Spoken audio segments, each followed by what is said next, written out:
I wondered how a pagan idol worshipping prostitute from the enemy's territory become in the bloodline of Jesus himself, be the great grandmother of King David and Jesus coming from her lineage. How is that possible? Until I realized that she has a secret and we can too learn from it and also use it in our lives to achieve greatness like she achieved greatness as well.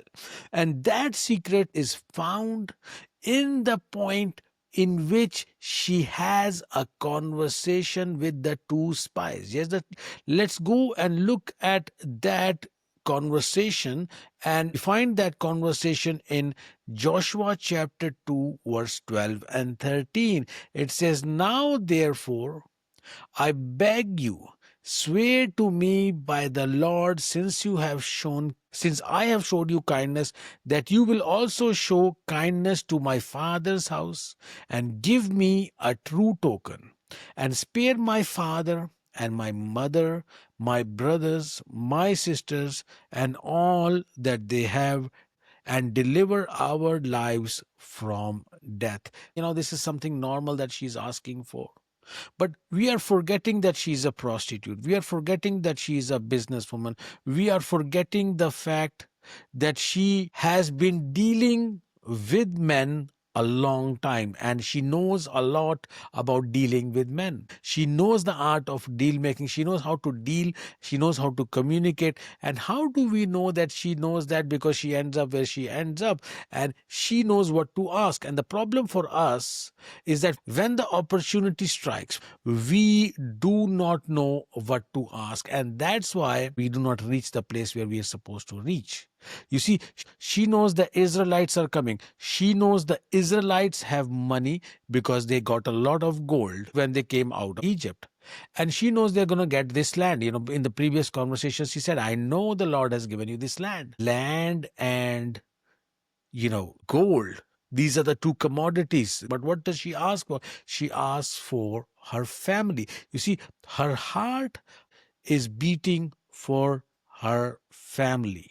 And this is what the Lord honors. The Lord says, this woman, she did not ask for gold. She did not ask for land. And she's asking for her family to be safe. She wants to protect her family in the conversation that she's having with the spies.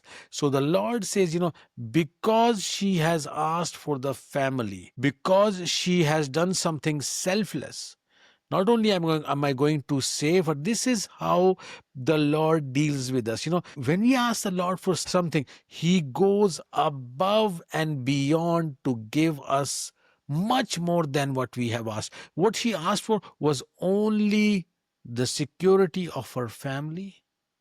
But what she got in return is a genealogy and Jesus coming from her lineage. She's also mentioned in the Hall of Faith in Hebrews chapter 11.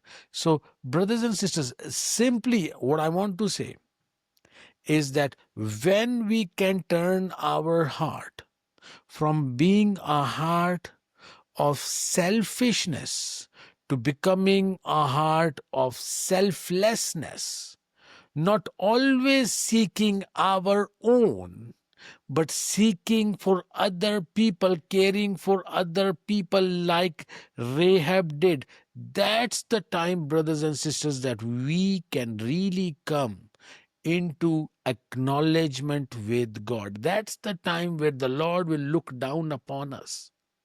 And those things, those selfish things that we would have sought, but we didn't. And we sought His kingdom first.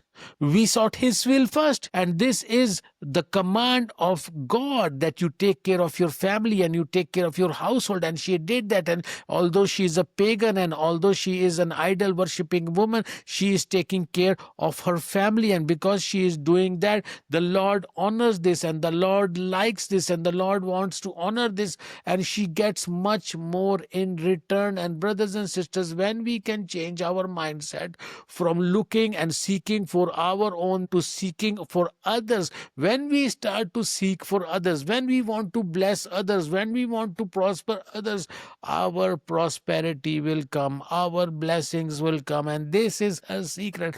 This is how she's able to become successful.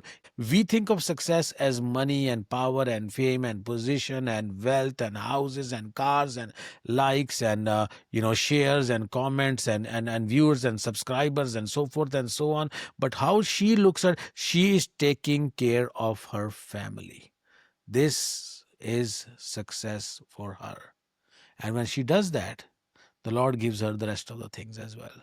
So, what we want to do in our lives, we want to shift our mindset from a self-seeking, self-centered, and only seeking and asking and taking and taking. We want to shift from that into giving, into honoring, into adding value into other people's lives, into being a blessing for others, into touching other people's lives. And that's actually a great shift in my mindset that the Lord brought in me. I wanted to be a preacher in front of many other people. And somehow in that, there was a self-seekingness. And the Lord told me to shift from that mindset to a mindset of just pouring out in individual people's lives. And as I start to do that, I've already started to see an amazing shift of blessing in my life and the touch of God in my life. Really amazingly. And I would really ask, as the Lord says, taste and see that the Lord is good. Just check this principle of the Lord if it is good, if it blesses you. And if it blesses you, you can then teach this to others as well. And I hope this thought does bring a blessing in your life. And if it does, do please bless me as well by simply liking this video, subscribing to our channel, and I will see you in the next video, which is coming up just right now. God bless you.